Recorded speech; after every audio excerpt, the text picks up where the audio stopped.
Good morning, everyone, and welcome. How's everyone on this fine Sunday morning?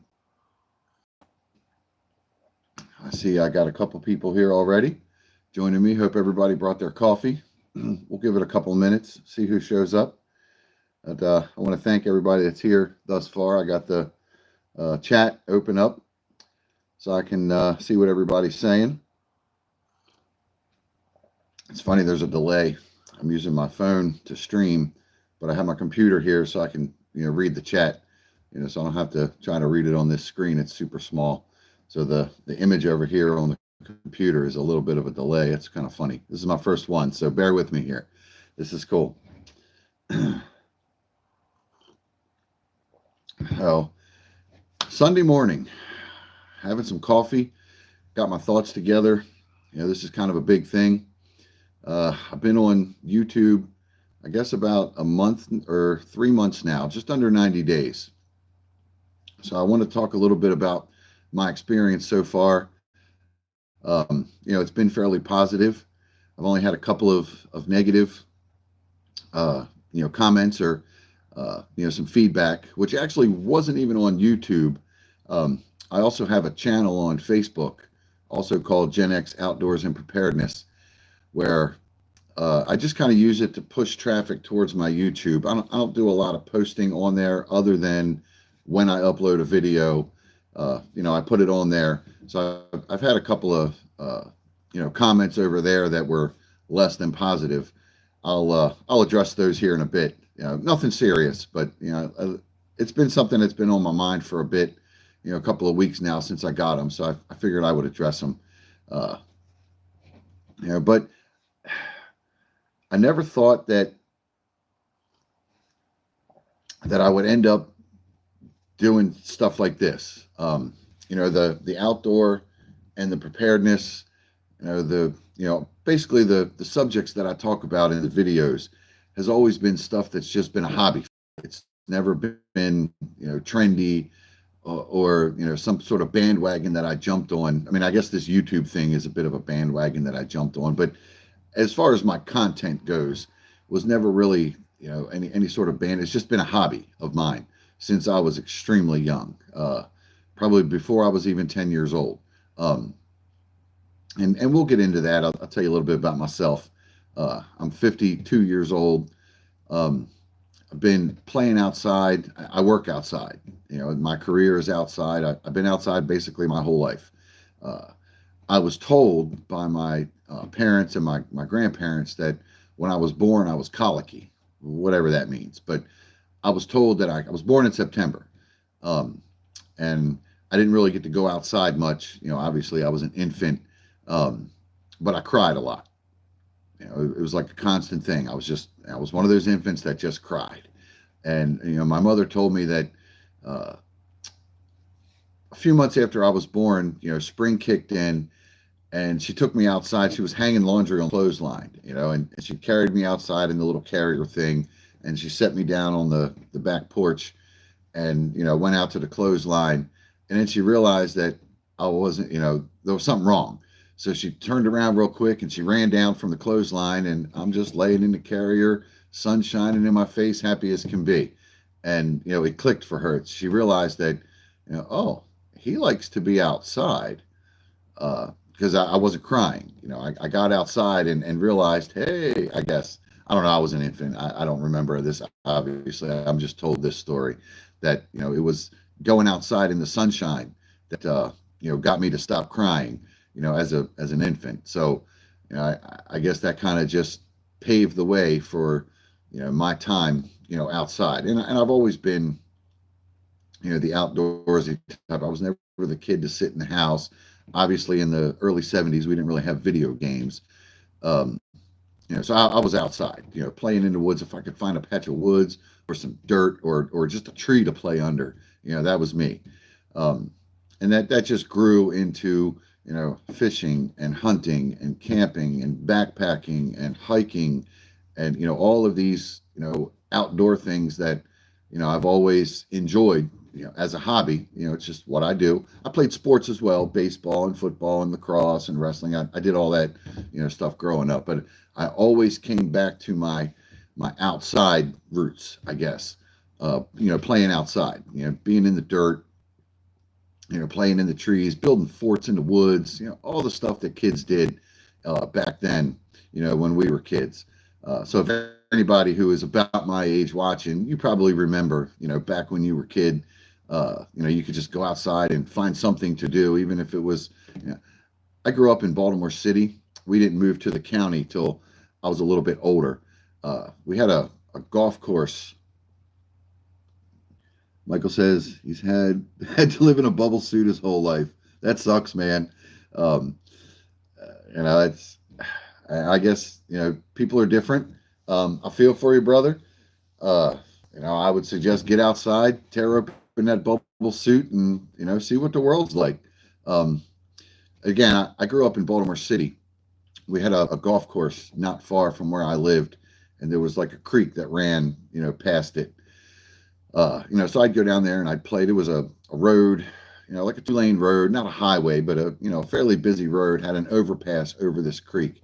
And there was some woods and trees and stuff around it. It wasn't real big, it was right at the edge of my neighborhood, and I was constantly down there playing in the creek, playing in the rocks and in the dirt, and there was this drainage structure that came from the golf course, and it was all the rainwater drainage, from the golf course that was piped underground, like a typical storm drain system, and it was huge. I could walk in it. It was 10 feet wide and 6 foot tall, and I was probably 8 or 9 years old, and I found a stick and some old cloth or something laying around, and I figured out how to make a torch, because I didn't even have a flashlight back then. This was the mid 70s, and I'm in there exploring with this homemade torch that wouldn't stay lit. It was it was pathetic, but it was fun, and that was the kind of stuff I did. And the further I went into this tunnel system, the smaller it got, obviously, because the pipes start small in the drains. And I even found myself, I could bring my skateboard so I could get up the ones I couldn't crawl through. I'd lay on the skateboard and work my way up through the pipe just to see where it went. And that was the kind of goofy shit that I did growing up. So it was good fun. We moved to the county. I probably was about 9 or 10 years old when we moved out into the county, away from the city. And I found bigger patches of woods to play in, acres and acres and acres of woods to play in, and that really just exploded, when it come to my outdoor activity. Michael, there's nothing to be scared of out there, man. There is more in the city that'll hurt you than there is in the woods. I see it all the time. When I go in the woods, I'm really not afraid of anything in the woods. It's just the woods. There's nothing out there that can really, actually, let me correct myself. There's a lot out there that can hurt you. But the more time you spend out there, the more you're comfortable you'll get with it, because, the woods can be dangerous. There's injuries, there's animals. I was never really scared of that stuff. I learned pretty early how to respect it and avoid it, situations that could hurt me.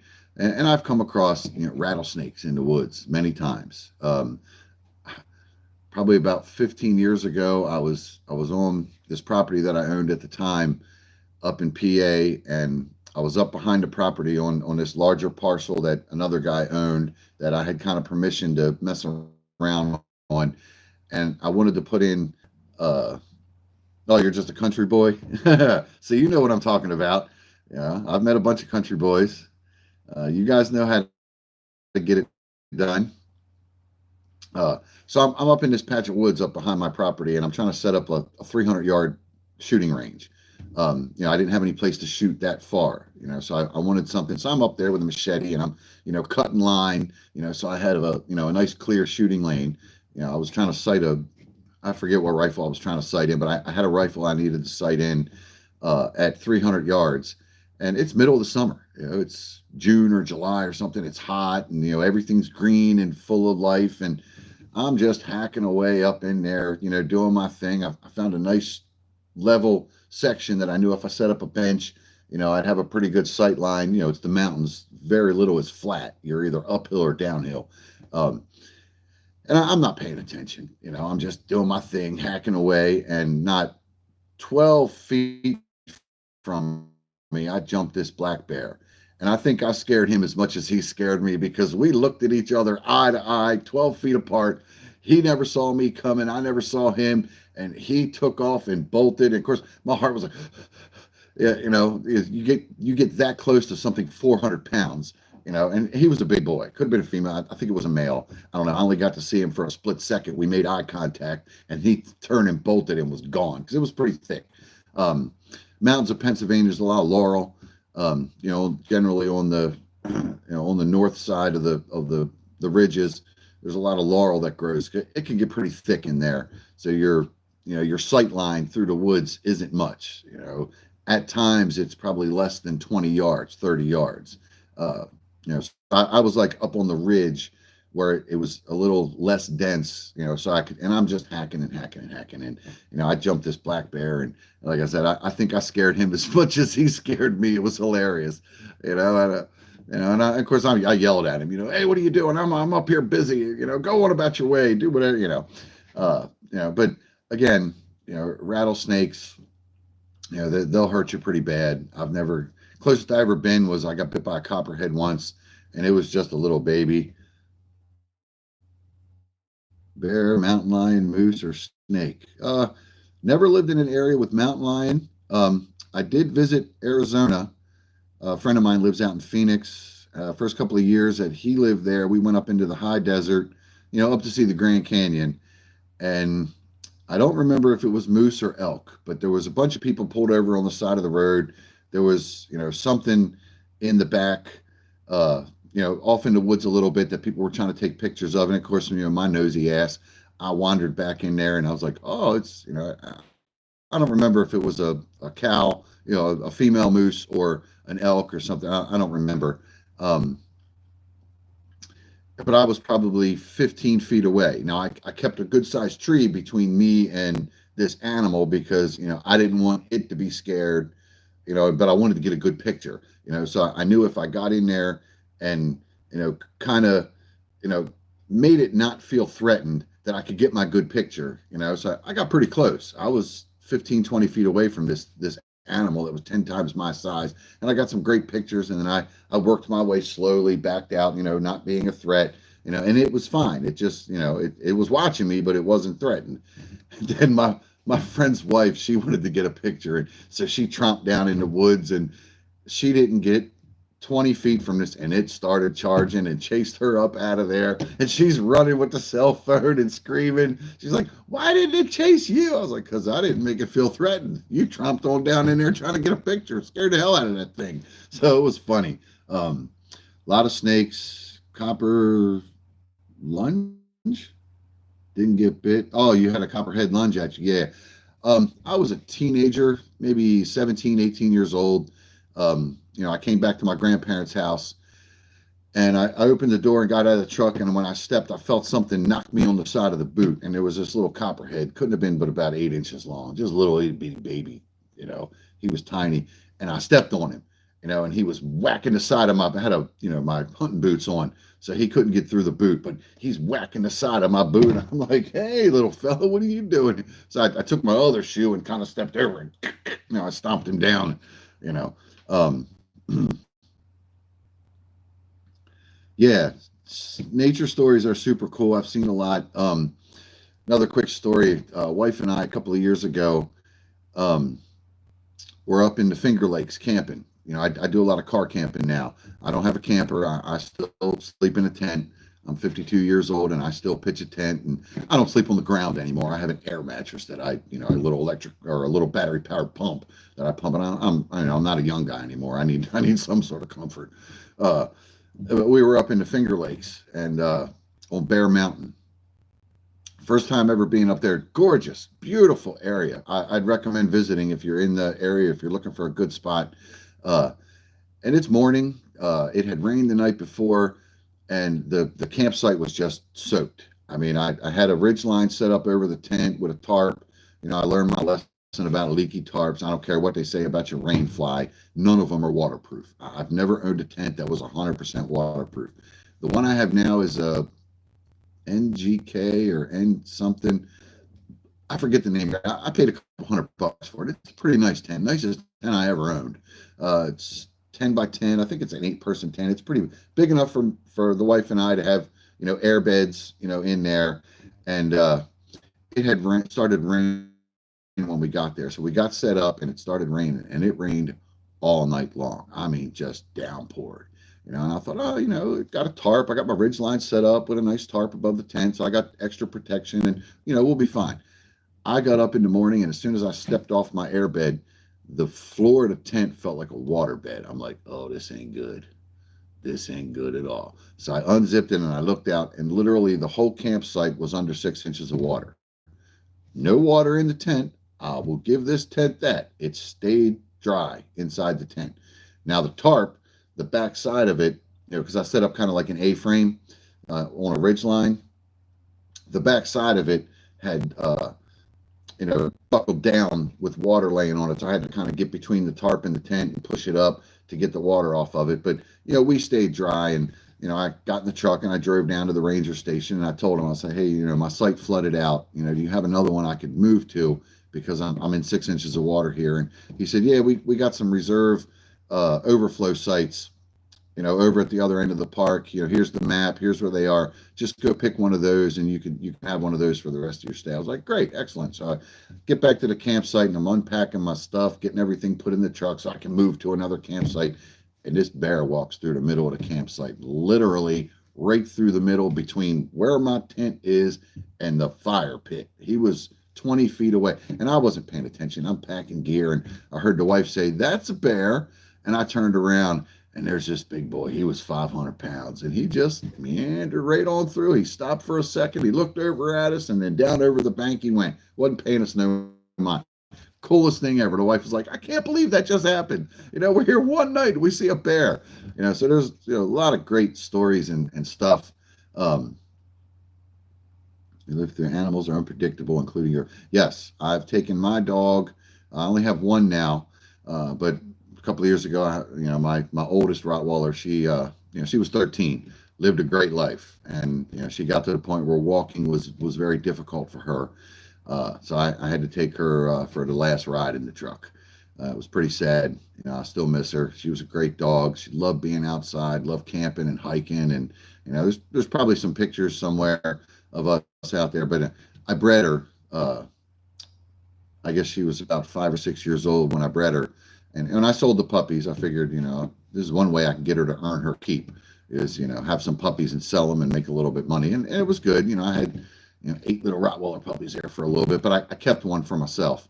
And I still have her. She's upstairs sleeping. She sleeps like 20 hours a day. Laziest dog I ever met. But she digs it too. She's not as experienced outside, as the older one was. She was outside with me constantly her whole life, so she was pretty experienced. But yeah, unpredictability, that's it's something that animals can do. So you have to always, and people got to remember that the woods, that's where they live, that's their neighborhood, that's their house. We're the intruders there, we're the guests, so we kind of have to respect that. They're not going to avoid us just because we're visiting. This is where they live, where they eat, where they sleep. So they can be unpredictable, but they can also be predictable. You understand behaviors and stuff like that. So, you spend enough time in the woods, you kind of know. So being a country boy, I'm sure as well. You spend a lot of time in the woods. Yeah. But I think a lot of people that grow up in urban areas and cities, I think they miss out on a lot of that, and I guess the thought of it can be scary. And I assume, but, I always recommend to people, people that I work with, you go, teach the younger ones. Yes. The older one, she did teach the younger one. Yep. Oh yeah. Coyotes. My older one, when we lived in Pennsylvania, my older one used to get black bear in the yard a lot. It was a constant thing. We lived in the mountains of Pennsylvania, out in the middle of nowhere. Closest neighbor was a half-mile away, and black bear, coyote, rattlesnakes, they were common things in my yard. And she would always find them. One night, 10 o'clock at night, I let her out to pee before bed, and she starts barking and carrying on, and she's got a rattlesnake in the driveway, and she's circling it, wouldn't let it go anywhere, just kept barking at it, kept it contained till I came and and took care of it. um, but Bear would come in the yard, and she wouldn't have, she'd stand them down. She would stand there with her chest pumped out and her fur up and with the teeth showing. And we had a male come into the yard once. He was young, probably about 175, 200 pounds, and she's standing her ground, not hesitating. She's a stupid dog. She has no idea that this animal could rip her to shreds, but she was fearless, and I come out there with the flashlight. It's like 10 o'clock at night. I look over at the edge of the yard, right at the edge of the woods, and here's this black bear stood straight up on her. He was trying to be intimidated. When he saw me, he took off and bolted, but she just would not back. She chased one out of the yard one time. It was the most funny thing I ever saw.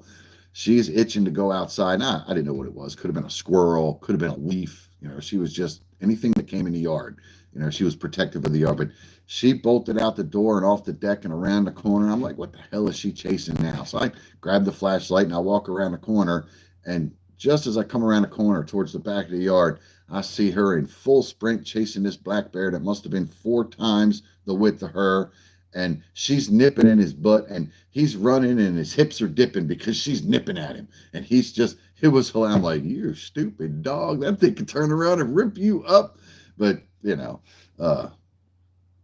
English Bulldog. Yeah. I tell you, a buddy of mine lives up there in PA where I used to live. And when he was growing up, he had Jack Russells. He was telling me the story. When he was growing up, he had 2 or 3, Jack Russells. And he said they were fearless. They would take on anything. And they'd come home all busted up half the time from fighting with wild animals. And, and he said they were great dogs. So yeah, it's good when you have a dog. But I guess similar to people, you get a dog that grows up in a condo in a city that's never seen anything but concrete in a poop bag.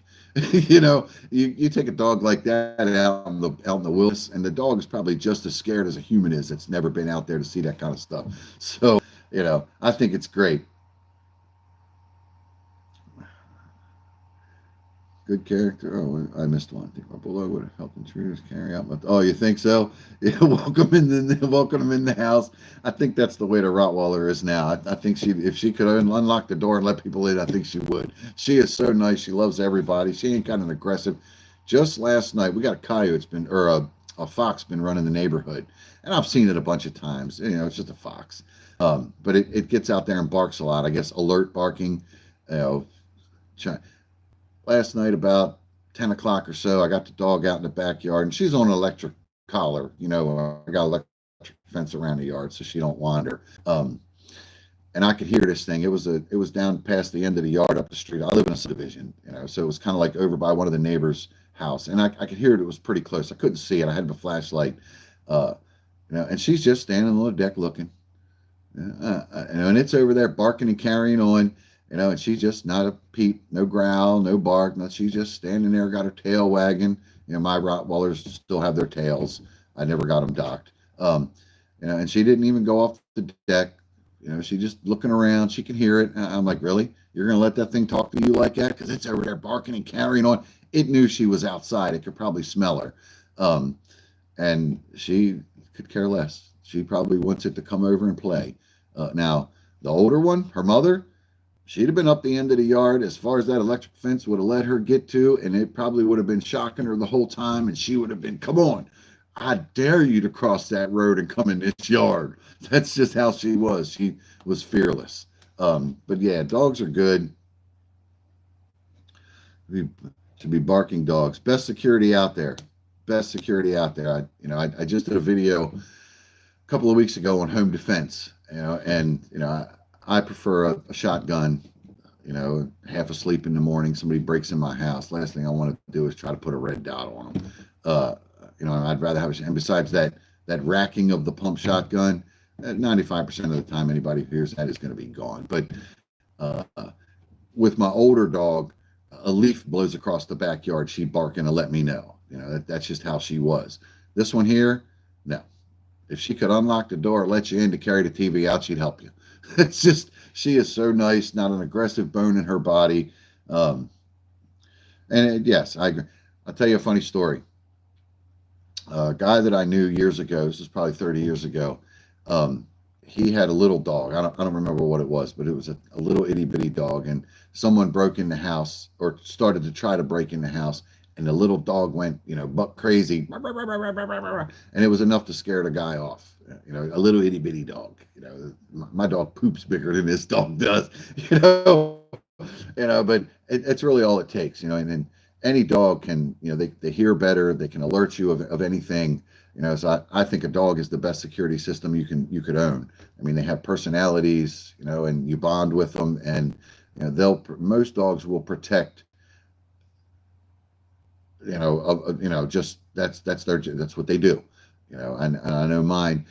I'd like to think that she is a Rottweiler. She has it in her. She just hasn't figured it out yet. Now, 8 years old, you'd think she'd have figured it out by now, but not so much. She, just the nicest disposition, and she would rather get attention and get her belly rubbed than anything. So I'm not quite sure if she even knows what she is. But again, peacocks. Yeah, yeah. When I lived up in PA, the property that I owned in PA was my grandparents. They passed away and left it to me. Since then, I've sold it. It was just too much to try to keep up. It was too far away to try to maintain it. But I would spend my summers up there in deer season at my grandparents' house, and that's kind of where I got a lot of my skills and experiences is in those mountains, middle of freaking nowhere. And there was some people that lived about a half a mile away that had peacocks, and yeah, they were vocal. I could hear them birds just constantly making all this, and they're beautiful birds. They had a male and a female, and they were cool. Um, but they were quite vocal. I used to hear those peacocks a lot, making a bunch of racket down. They were kind of down the mountain. My grandparents' place was up towards the top of the mountain near the ridge, and their place was about halfway down. Elevation difference was probably about 400 or 500 feet. Uh, as the crow flies, maybe a quarter of a mile. It wasn't much, but it took a while because the road kind of went back and forth. Um, across the mountain. It didn't just go straight down. It was too freaking steep. So it took a little bit to get to drive to their house, maybe 10 or 15 minutes. It was a gravel road in the middle of nowhere. So it's not like you could do 40 mile an hour. Most of the time you were doing 5 mile an hour. And even that was pretty rough. But they had peacocks, and that was my first and really only experience with peacocks. But yeah, they were pretty vocal.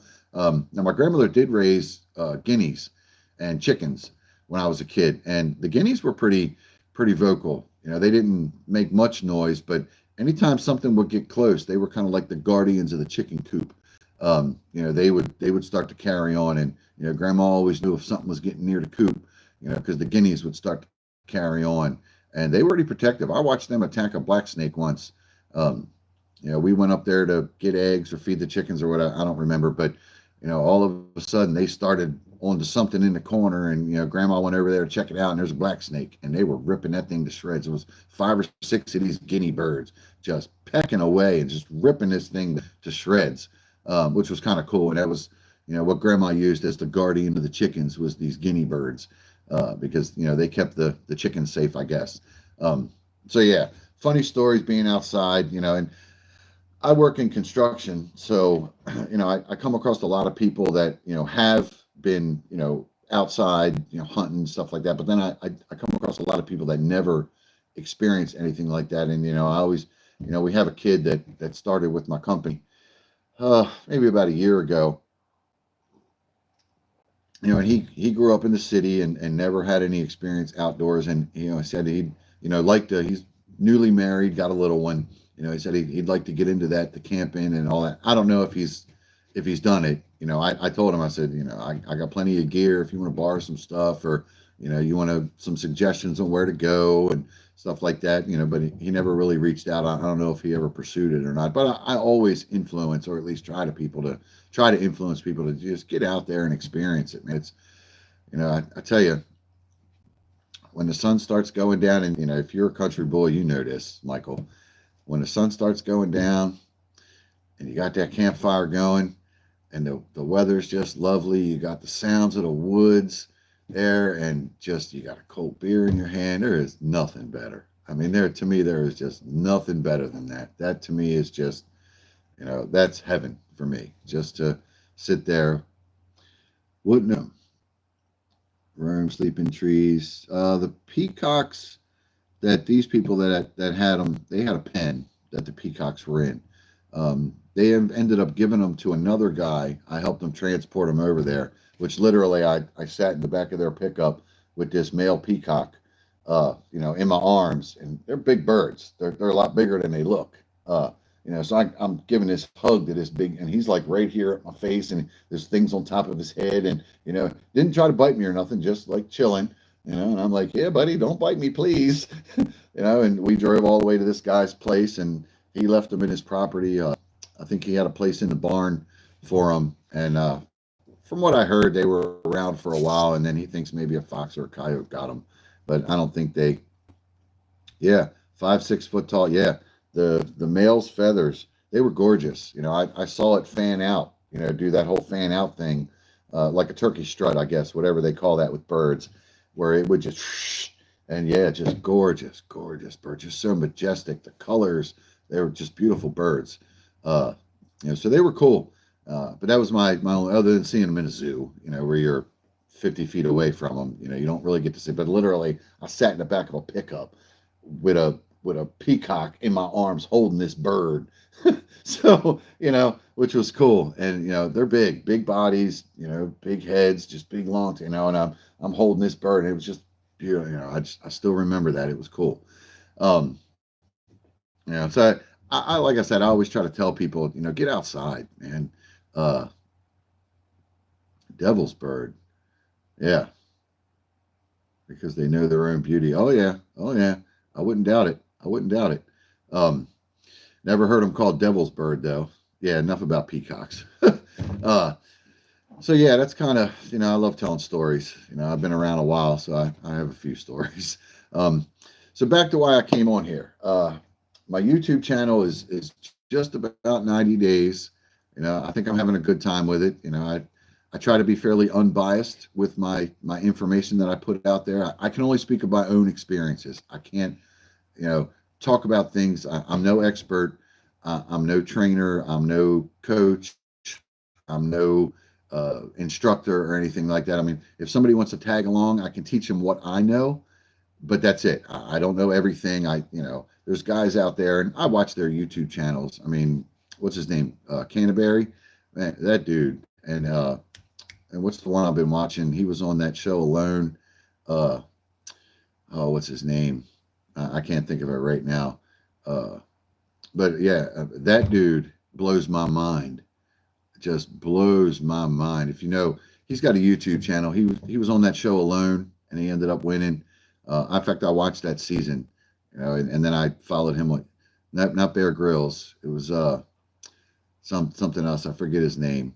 But he's got a YouTube channel, and I follow him. I catch his videos all the time, and that dude is no joke in the woods. I'll tell you what, that dude is no joke in the woods. I watched a video of his just a couple of days ago where he basically made a vise out of a log. I mean, it was a tree branch that he stuck in, and he put some cordage around it, and he made a vise so he could make a bow. Just amazing. This guy's skill set in the woods. Just, if I could hang out with him for a month, I couldn't even imagine how much I could learn from this guy just from hanging out with him for a month. But when it comes to me, I'm no expert. I only know, what I've been taught, or what I've learned over the years. So that's just kind of what I want to share. I see all these YouTube channels out there, and it's hard to distinguish, at least for me it is. It's hard to distinguish between the guys that are doing it to be trendy and the guys that actually know what they're doing, that are just trying to share their knowledge, like Corporal's Corner, Corporal Sean Kelly.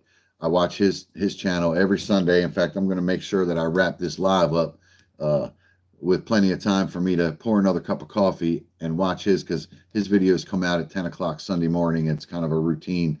Every Sunday morning I get my coffee at 10 o'clock and I watch his video releases. But he definitely knows, he's got some skill set in the outdoors. He does a lot of bushcraft stuff, making shelters and building fires. And, I enjoy watching his channel, but I see a lot. There's one I follow. I'm pretty sure it's not even a real person. It's AI based. where it's just a bunch of pictures that they flash up on the screen, and there's a narrator talking about this and that. And I don't watch a lot of it, but I know I follow it because I see it come up in my feed a lot, and I don't know why I haven't unfollowed it, because it's not very, it's not an actual person conveying to me what they know or what they've learned. And I kind of prefer that. I know there's been some talk around the prepping / survival community about AI taking over, and kind of pushing all of us content creators out. And I don't think that's ever going to happen. I think there are people out there that would prefer or choose to watch an AI created video and think they're getting something from it, and that they are to a point. But I don't think the quality of the material is as good as it's going to be, excuse me, when it's an actual person who's actually showing you how to make that fire, or how to create that bird's nest, that tinder bundle, how to build that shelter, how to tie that knot. That's what I prefer. So for me, it's just sharing what I've learned, and how I do things. I know everybody does things differently. Michael, you and I could probably go to the woods and are told to each construct a shelter, and we're probably going to build two different shelters, yours and mine, and there's nothing saying that either one is right or wrong. It's just what we know. And I always like learning new stuff. I've been taught, my grandpa taught me a lot, on how to, and I learned a lot from, trial and error experience, hard lessons. But I always like learning new things because, there's always more to learn, how to tie different knots, how to build different shelters, how to fish different fishing holes, how to hunt different areas. I know Pennsylvania, Maryland, Delaware, I can hunt the shit out of them areas. I've been hunting this area my whole life. But you put me in Colorado or Arizona or Montana, I'm sure I could figure it out. I could adapt, but I can't just dive right in and know everything about that region and how to hunt that region. I would prefer to have somebody who is from that region, kind of guide me and give me some pointers and some heads up. And certainly I would do my research. But I don't know where you're from, Michael. I'm on northeast corner of Maryland, where Delaware, Maryland, and PA all come together. Whitetail country, basically. It's what's around here. We see a few bear. I've never killed a bear.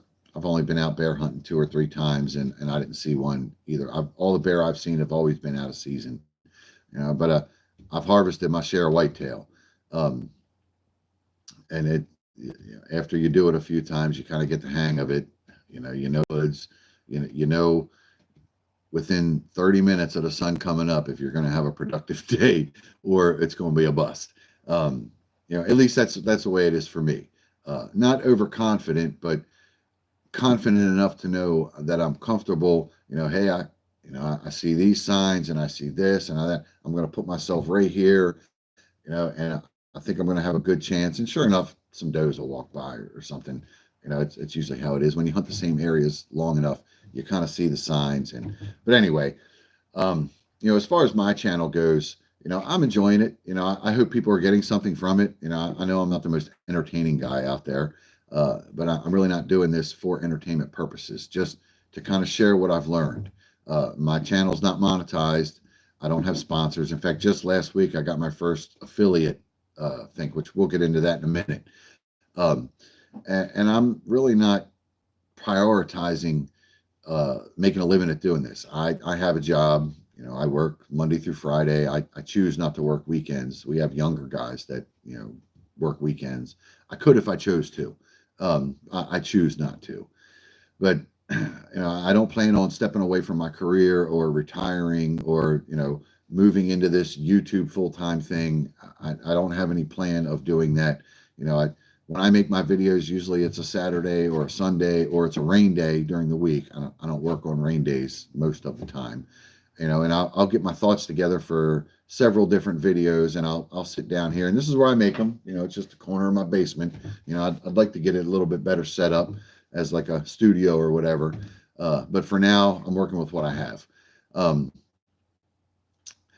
I'll make 3 or 4 videos in one day, because I'll have the topics in my head, and I'll get all the gear out, lay it out on the table here, and then I'll take them up, and it takes me a little bit. I don't do a lot of editing. Um, usually just the beginnings and the ends. I don't really do a lot of editing in the middle. I know I say a lot. Um, I try to avoid like the dead air where I don't have nothing to say and I just sit there. I try to avoid that. But usually my videos are an edit at the beginning where I don't use the remote control to turn the camera on and off. I actually push the button and walk all the way around, sit down, get myself together, and then I start the video. So when I edit it, I cut that part out of it to where you just see me say, welcome back, or whatever the hell I say. Um, but I'm having fun with it, and I hope that people are getting something out of it. That means learning something. I know I don't do a lot of instructional videos on how to do. Basically, there's plenty of instructional videos out there, and I don't want to step on anybody's toes as far as how things are supposed to be done. I know I did a video. Which one was it? I did a video on navigation, where I just showed the gear that I use. I use laminated maps, paper maps that are laminated. I use a plate compass. I have a lensatic compass in one of my bags somewhere. In fact, I'm going to order a new one because I'd like to have a second one. But as far as like how to use a compass, how to figure a bearing or calculate an azimuth, Corporal's Corner, he's got an excellent video on that. In fact, I watched his video twice just to kind of sharpen my skills up a little bit because, I learned it years and years and years ago. And, I just do what I do. Okay, I need to go here, project my line, see where I'm going. Good. He has a whiteboard he gets out and shows you all the details and takes you out into the field and literally does it with you. And just great video. You want to learn how to use a compass, watch his video. So I'm going to try to steer away from instructional videos, or at least somewhat avoid them, and just kind of share what I've learned without diving too deep into specific topics like how to use a compass. I recommend you have a compass, and I recommend you use a compass and a map. I have a phone. I'm recording on this phone right now, or streaming on this phone right now. And I have the All Trails app, and that's super convenient, man. Just push a button and it brings up the map. I can scroll around, I can figure stuff, and that's awesome. In fact, one of my next videos, I'm going to try to film them today, is on comms. I see a lot of videos out there on different comms, and I get the ads on YouTube and all that. So I think I should do a video on comms as far as what I use, and why I use it and not other things. So that's kind of where I steer my videos, is why I've chosen what I've chosen and why I didn't choose something else. Certainly doesn't make me an expert. I use that for fishing, hunting, don't need it, but could put up parking cones and eat Cheetos for the deer. Yeah, no doubt. Yeah, you use All Trails. Yeah, I can see where that would be helpful. It's great. What you call it? 3D maps. That show elevation. What's the word for it? Topographical. Yeah.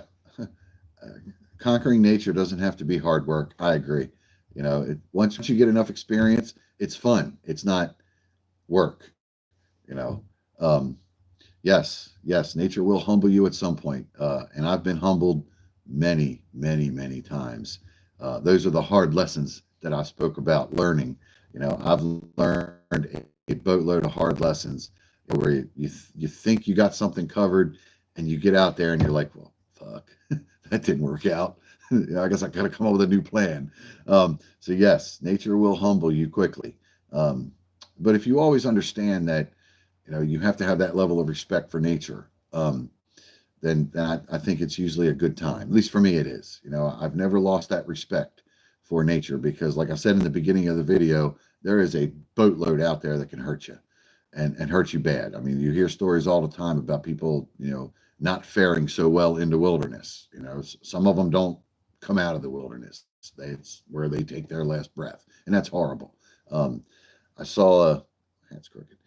Um, I saw something a couple of months ago where some people up in, I want to say Banff, up in Canada, Banff National Forest, where some people were camping or RVing or something. They had their dog and fishing on an island next to a dam. You hear the sirens go. Oh yeah, we have one near me. Um, I've never been caught in that, but we have a dam, a hydroelectric plant that's near me that I've fished around dozens of times. And yes, when them sirens go off, it's time to find high ground. Because it'll grab you and it won't be pretty.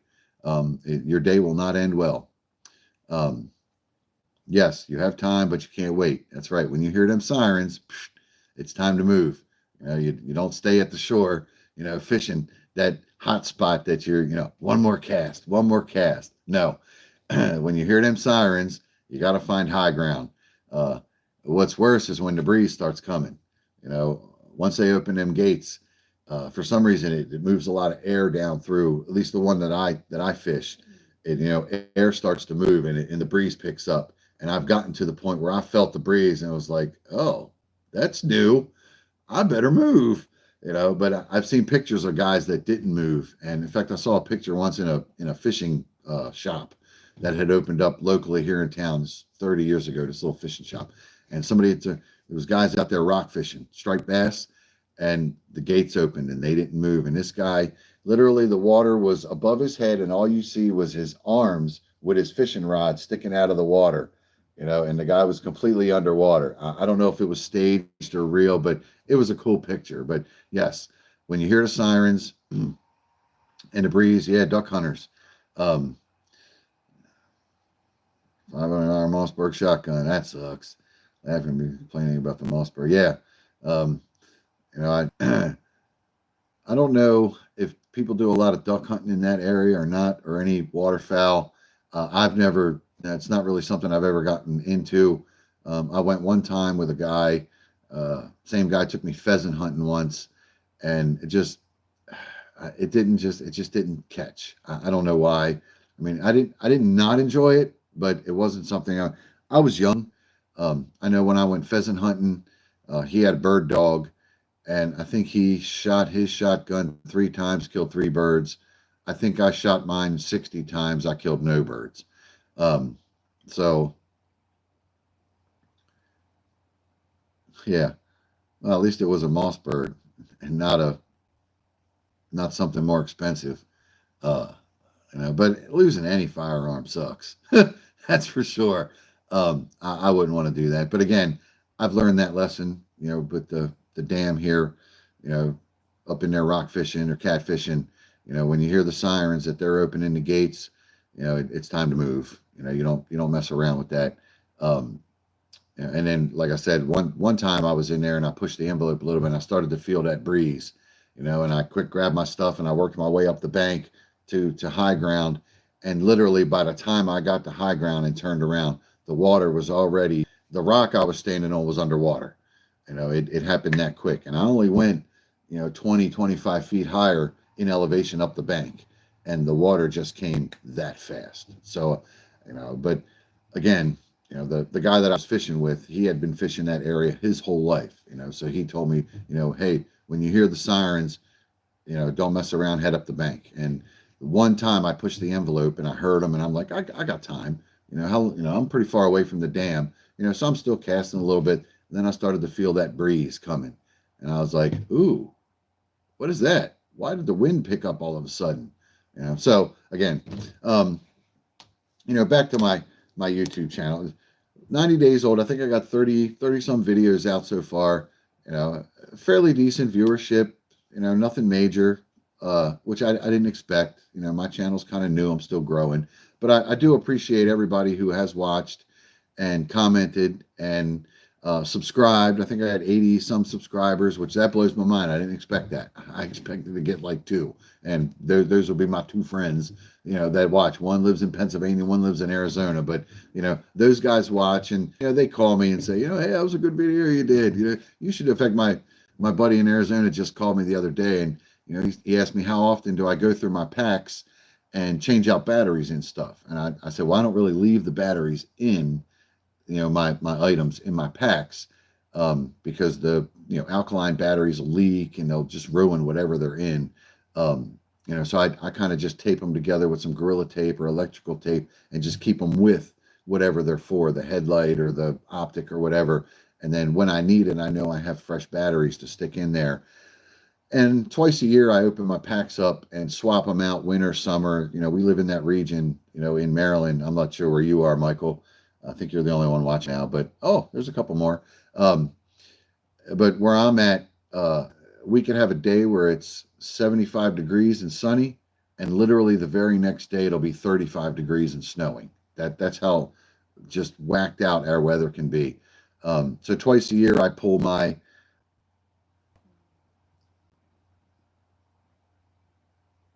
4 Central. Noon, Cali, late night. Yeah. I'm generally not off work. 4 Central is 5 o'clock.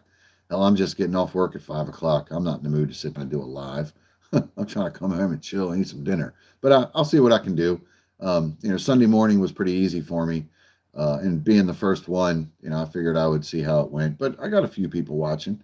And we'll see. But I do appreciate you stopping in. I hope you had a good time.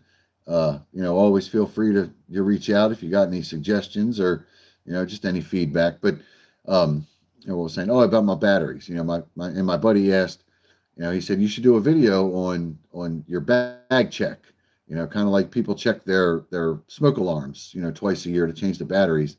You should do a video like that to remind people that, if you do have a bag in the car or a bag in the closet, whether it be a bug out bag or an emergency bag or a get home bag or whatever you call that bag, remind people to, go through it a couple times a year, swap out batteries, because, he does that. He swaps out batteries and everything he has twice a year. He literally picks a day, it's smoke alarm day, where he changes the batteries in his smoke alarm. He does all of his other items. He does his optics. He does his flashlights, everything that he has that requires batteries. He gets it all together at once, puts it out on the table, and just starts swapping batteries. I have a little bit different rotational process. The stuff that's in my bags, I go through twice a year to swap it out for seasonal. I have my winter version and my summer version because our seasons can be so extreme here. And when I do that, I take the batteries that haven't even been used, they're still taped up, and I put them in the camping bin, and then I put fresh ones in the bag. And then when I'm camping, I have a plastic bin, a little tote. It's about yay big, full of batteries. I don't have one of those battery buddy things. And I'd rather battery on a lantern or a flashlight or something die on me while I'm camping, because I have a bin in the truck full of batteries. I can just go get another one, as opposed to if I'm in a situation where I have to use my emergency bag, like my vehicle broke down and I'm trying to get the hell home. I don't have extra batteries with me. What's in the bag is what I got. I don't have redundancy. Like I said in my flashlight lantern video, I'm not a big fan of rechargeable stuff. To me, it's more to carry. It's easier to carry a couple of AAAs. They're lightweight, take up little or no space, than it is to carry battery banks and solar pan. And I have that stuff. I have, battery banks and charging banks, and I have a little, miniature solar panel. I think it's 28 watts. That's for backpacking. You hook it to your pack and it kind of drapes over your pack, and it'll charge your items while or you can sit it out, in the sun and charge. I have one. I have never used it. I bought it for a upcoming backpacking trip that I have later this year, and thought, I'll get it. I don't know if I'll take it yet, but I'm going to get it just in case I decide before the trip that I want it, because I'd rather have it already and at least try it in the yard to see if it actually works, which I haven't even done yet. Before I, last minute, let me order that now and get it, and then have to rely on something that I just took out of the package. Because That's another thing about some of these videos that I see online. I see a ton of people doing bug out bags and get home bags and emergency bag. And literally it looks like, in fact, some of the items aren't out of the package yet. They're brand new. Folks, you got to test out your gear. You got to learn to use it. You know, uh, training trumps gear every time, all the time.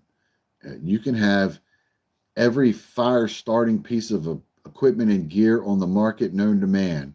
And if you literally don't know how to light a fire, all them fancy gizmos aren't going to do you a bit of good. You can have 18 lighters and ferro rods and flints and steels and if you don't know how to find dry tinder in the woods when it's raining, you're not lighting a fire. You're going to be cold and wet. Uh, so training always trumps gear. Uh, so there's, and I see videos, and I think a lot of it's, people, they have the right intentions, um, but they're riding on this trend right now, this prepping survival trend that I guess since that show in the 90s, what was it called? Doomsday Prepper or something, you know, I've been into this long before that show ever came out. I mean, some of my gear is 45 years old. I've had it since I was, 10 years old. My Alice pack, I've done 2 videos on backpacks. It was just general where I showed a bunch of packs that I have. And then the other was I have a trip coming up where I'm starting to put together my pack for a 3-day trip. And in fact, somebody even commented, looking at that backpack and all that gear you have on that table, I see 3 days of pain. Okay, well, I've carried that pack for 40 years. Now I've upgraded the shoulder straps and the waist belt. It's a little more comfortable than a standard Alice because they weren't the most comfortable packs out there. But it's what I'm used to carrying. I've carried that pack for hundreds of miles, and it's just what I'm used to. It's what I prefer. I have other packs. I have a Gregory. I have a $400 Gregory. I didn't buy it new. I bought it used off the marketplace. I wouldn't pay $400 for a backpack. That's insane. But there's a lot of people that would. They can afford it, and hey, great, go ahead. I have a Alice pack that my grandfather bought me at Sunny Surplus in 1977.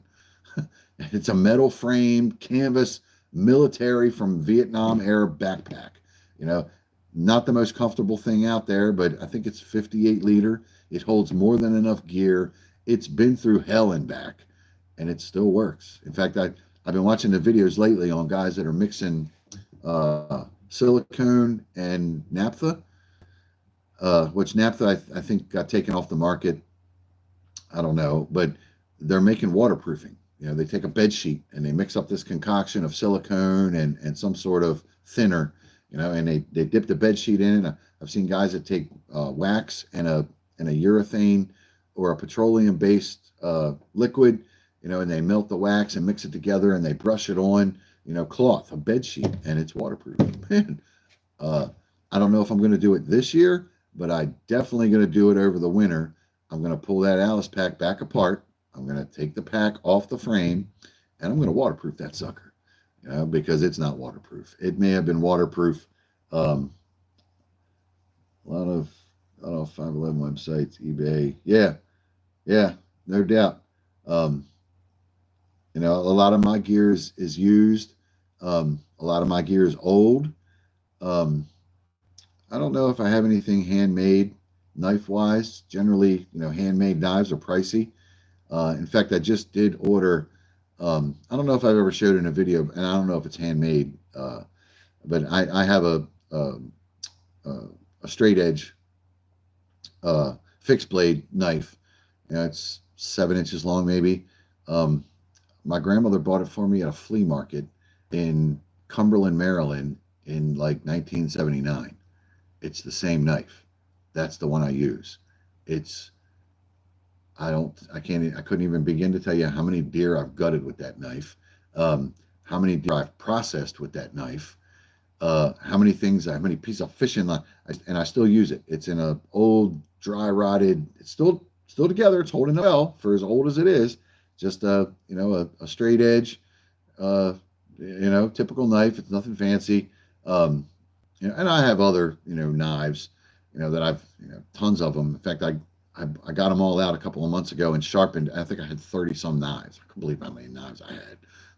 because I had them stashed everywhere, and I started collecting them all up, and I had a pile of them, and I sat there with the stone, and I cleaned them all up and sharpened them all, which I probably won't do that again for 15 years. When one starts to get dull, I'll put it aside and grab another one. But I do have my go-to straight blade, my fixed blade knife, that I take hunting, camping, fishing. I don't carry it as EDC. I have a folder that just clips on my pocket as my EDC knife, and it's not even a knife; it's a razor knife. It's got the little thing you can open up and take the razor blade out, throw it away, put a fresh one in. Works like a champ. I don't have to sharpen it. All I got to do is change the blade. It's pretty simple. So yeah, but and I tell people all the time. In fact, a buddy of mine up in Delaware, um, he just recently got into hiking and backpacking. In fact, that's who I'm going on the trip with later this summer. Him and I are doing a 3-day trip out to Green Ridge State Forest out towards Western Maryland. I've been in the forest tons. I've hiked there, camped there, hunted there, rode dirt bikes and four-wheelers there, and just I have a lot of time in that state forest. I don't know how much time he has there, but it's a big overnight trip that he's real excited about. So I started putting my gear together, what I'm going to take. I made a video for it. It's about 21 miles we're going to hike, big loop around the state forest. Should be a great time. But I'll probably take some of the gear I'll take is 30 years old. And when he started buying gear, I told him, don't just go to REI's website and start spending hundreds and hundreds and hundreds of dollars on gear, because 9 times out of 10, whatever you buy, it's not going to be perfect, and you're going to want something else, and you're going to go through a lot of gear. I have bins and been the 27-gallon totes you buy at Home Depot for $9 or whatever they are. I probably got 35 bins of gear. Just you name it, I've bought it, and 85% of it I don't use. It just sits in those bins. So, I have tons of, yeah, folding with blades to replace. That's what I use. It's clean and simple, and you don't have to sharpen it. When the blade gets dull, you can turn it around and use the other side. That's great. When that one gets dull, you throw it away and you put another one in. So yeah, that's what I use. So yeah, and I tell people all the time, the Facebook Marketplace is a gold mine when it comes to used gear. In fact, just 2 weeks ago, I saw, not far from where I live, a guy, he put up an ad for some camping gear. He had a Coleman stove, he had and it was a dual fuel, the Coleman fuel or white gas you can use in it. He had a propane Coleman lantern, the one that screws on the top of the little 1-pound bottle. And then there was some plates, some bowls, some plasticware, some cups, maybe a pot or two. It was a fair amount of. He wanted $50 for all of it, And I thought, man, if I didn't already have way too much of that, I'd go buy it just because that's a good deal. 50. So for anybody getting into, always check the marketplace. There's always people out there that. They're cleaning out their parents' house, or they got stuff in their garage they're trying to get rid of. It's just taking up space. They paid a fortune. That Gregory backpack that I have, the guy used it one season, and then it sat in the closet. He bought it to go hiking, and he used it one season. It was too big. It's a 95 liter. It's huge. It's just a monster backpack. They don't even make that model anymore, but I looked it up online. It was like a $400 backpack. The guy went out and paid $400 for a backpack, used it one season. That's not getting your money's worth in my book. I think I paid $60 for it. He sold it off the marketplace for $60. And there's nothing wrong with it. It wasn't even dirty. It was like brand new. And I thought, I can't pass that up. I don't have anything that big. Backpack wise. Biggest thing I got's my Alice pack. Next to our hunting area, Dad's cousin brought a military tent. Yep, that's what my grandfather had. Old canvas military tent growing up. That's what we used. Portable stove. I still have Grandpa's. We never had heaters. We had a campfire. We never had the luxury of 10 heaters. But yeah, my grandfather growing up, before he bought the place in the mountains, we went camping every summer. I think we'd go for 2 weeks, and he had an old canvas military tent, and he had a Coleman 2-burner stove, and that's what I have. I got Grandpa's stove. Grandma gave it to me when he passed away. And it's this, he probably bought it in the 60s. It's this dual fuel. You put the liquid fuel in it and you pump up the tank and you light the burner, and I still use it. It's probably 70 years old, and I've never had to fix it, replace anything. It's still, and Grandpa used it all the time. I use it every year. We camp 10, 15 times a year, wife and I take that stove. In fact, I bought a second one off the marketplace and shipped it to my buddy. I think I paid $10 for it. I bought one off Facebook Marketplace for $10, and I shipped it to my buddy in Arizona because he didn't have one, and I don't need two. I already have two. I bought a third one. The second one I have is one my wife bought years ago, and it's the little propane tank. Doesn't take the dual fuel. It's the 2-burner Coleman, but you got to use the 1-pound tank, screw it in, and that's how it works. Yeah, yeah. Dad said it was rough, yeah, but that's how it was, man, and that's what hardened us up. Yeah, it's glamping. That's what I always think of it now. I take so much gear. When I load my truck to go camping, I have a F-150 with a full 8-foot bed, not the shorty bed, the 8-foot bed with a cap on it. You've probably seen it in the videos. I've done 2 videos where I showed my truck, and I literally fill the back of that truck with gear. The 8-foot bed with the cap is full of gear. I take 2 coolers, one for drinks, one for food, and I just have gear out the yank. Just so much gear. I got a canopy with LED lights and this big outdoor kitchen, and yeah, nothing like it was when Grandpa took us camping, because we had the trunk of the Duster. My grandfather had an old Duster, and he put the camping gear in the trunk of the Duster, and that was the cooler sat in the back seat with me. I'd lean on it, and that's about all we took. So I haven't stepped up the camper yet, but we have been talking about it. I think a camper would be nice. I think if I put out the money, if I decide to throw out the money for a camper, I'm gonna get one with air condition. Because air condition. I mean, air condition when you're camping. Hello, that's a new concept. So, but yeah, a couple things I want to touch base on. As far as my negative comments go, they weren't on YouTube, they were on Facebook, and I don't think either of the guys. It was 2 different guys that gave me some negative feedback. What do you got to say here? When camp, if I can glamp, yeah, just me. I can camp, I can rough it, but I prefer glamping. Me too. Yeah, right. They invented guns in the 7th word. Why are you making it so hard on yourself when there's plenty of gear out there to make your life a little bit better? I agree, 100%.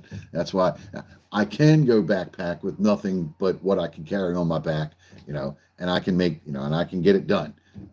It's what I'm doing on this 3-day trip. I'm only taking that Alice pack with what gear I have. That's all I'll carry. It'll probably come out to be about 23 pounds, 25 pounds with food. So I don't have a mass amount of gear. In fact, I think my buddy's taking more gear than I am. So we'll see how he does walking those mountains in Western Maryland with all that gear on his back. I hope he makes it. I hope I don't have to go get the truck, come back and get him. But I think he'll be all right. He's got 80 some miles under his belt so far this year. He's outpaced me by 10 times hiking. So he should be in good shape. I got to do some catch up. I got to do some hiking. I can't sit here and make videos every weekend. I got to get out there on the trail and get some miles in. Otherwise, I'm going to be the one hurting.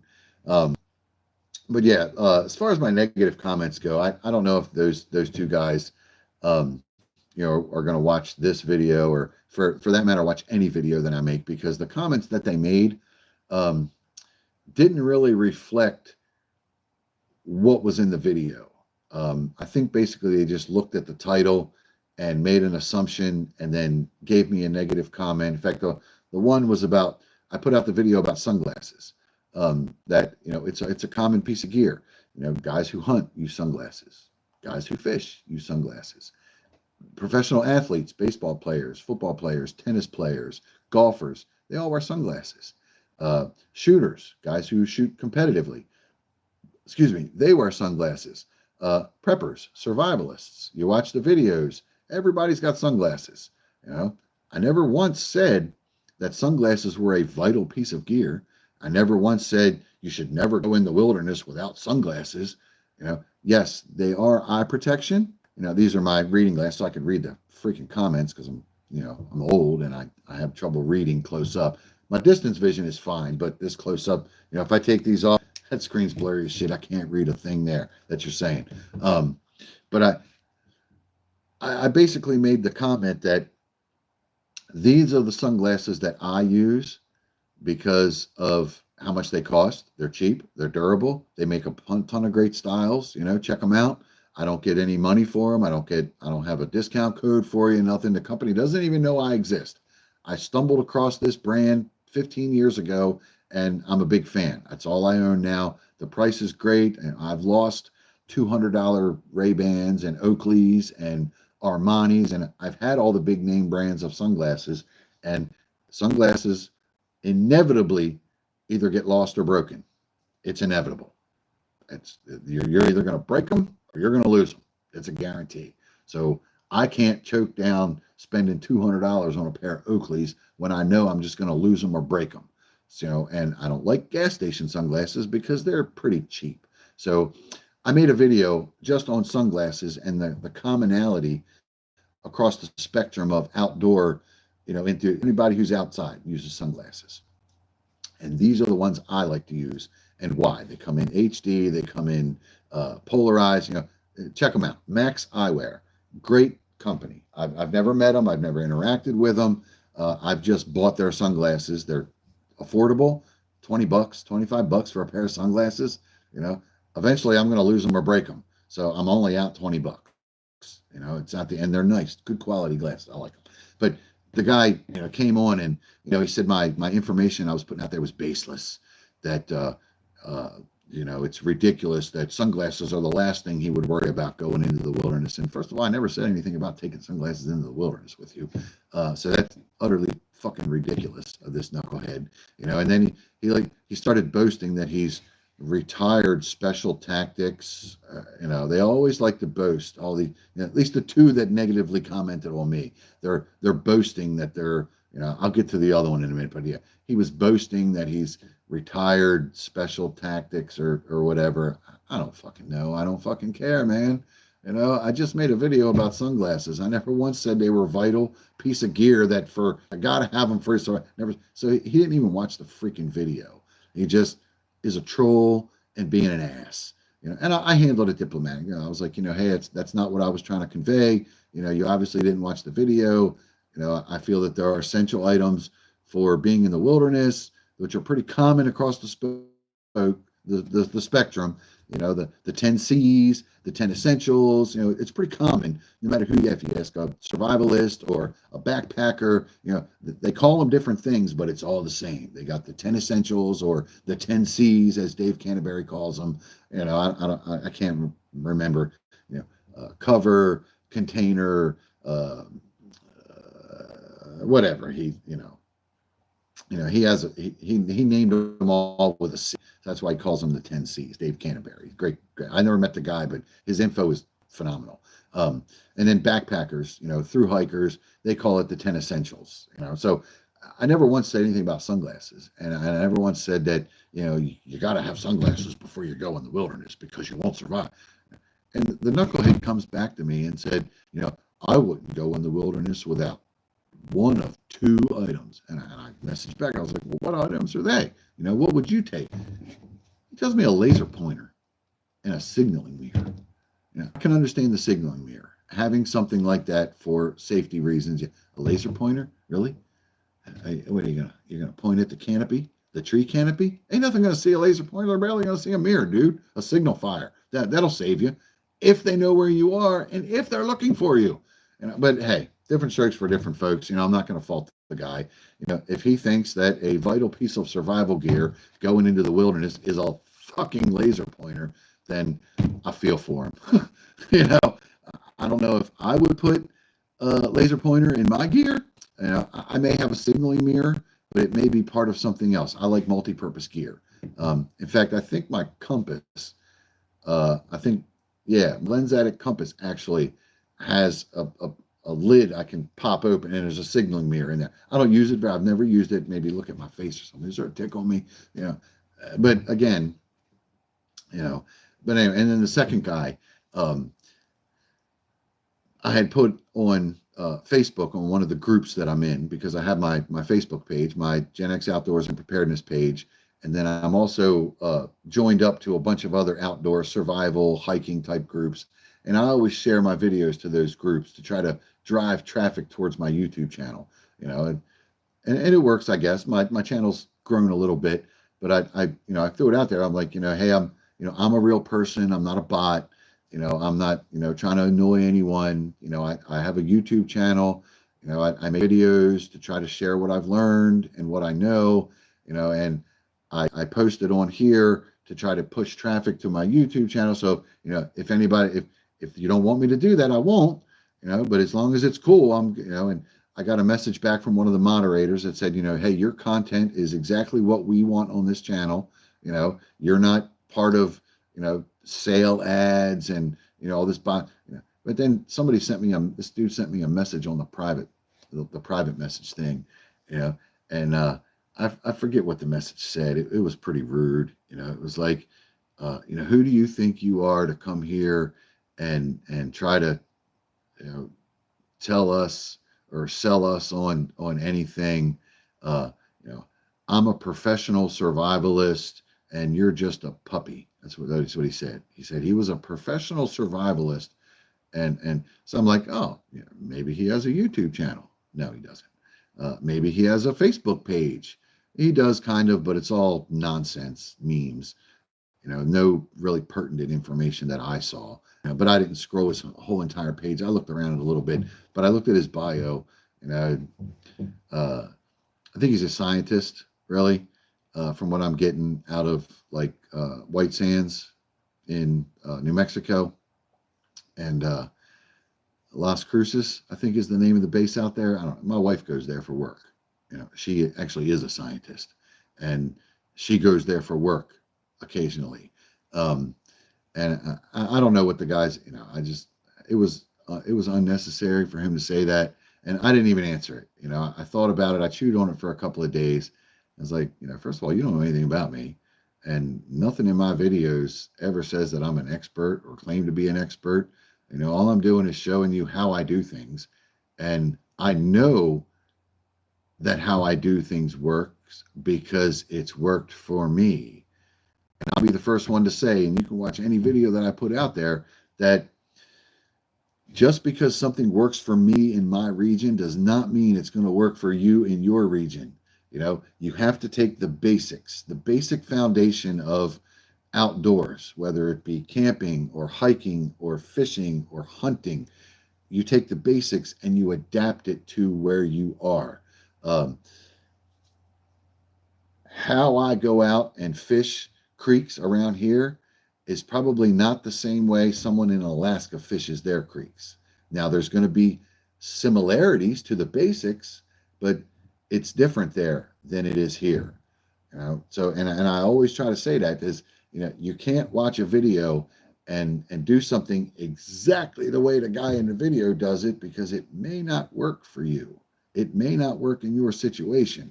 You have to take the knowledge that someone is giving you and adapt it, mold it, make it your own for where you are. And I guess the guy just didn't get that, maybe because he's a professional survivalist. I don't know. Professional survivalist. What is that?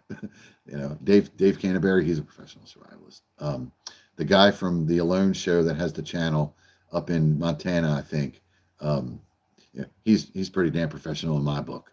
But I don't even know if it may just be who he is. It may just be a hobby of his, being outside doing all that cool stuff. I don't know. I don't know the guy. I just watch his channel and I saw him on a TV show. But I know from those TV shows that I've watched, a lot of those professional survivalists don't make it a week.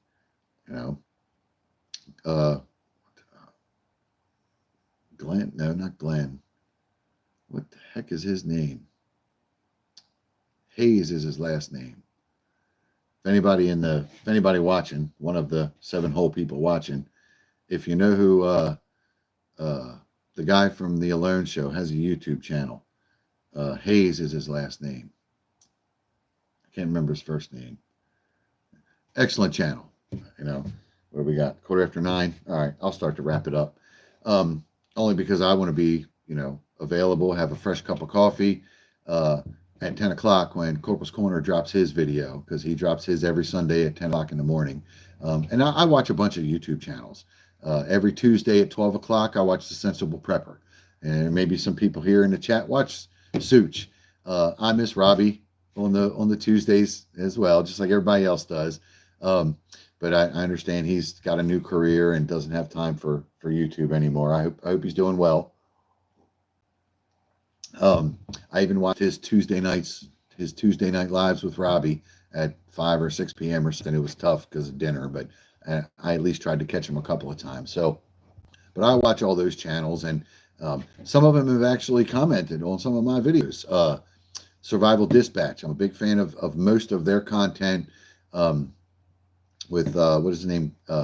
Evans or Heavens, Chris, the president of Survival Dispatch. I watch his lives. I try to catch him as often as I can with all the guys there. And Jason, he's on there. Does On 3 is the name of his channel. Aside from Survival Dispatch, he does On 3.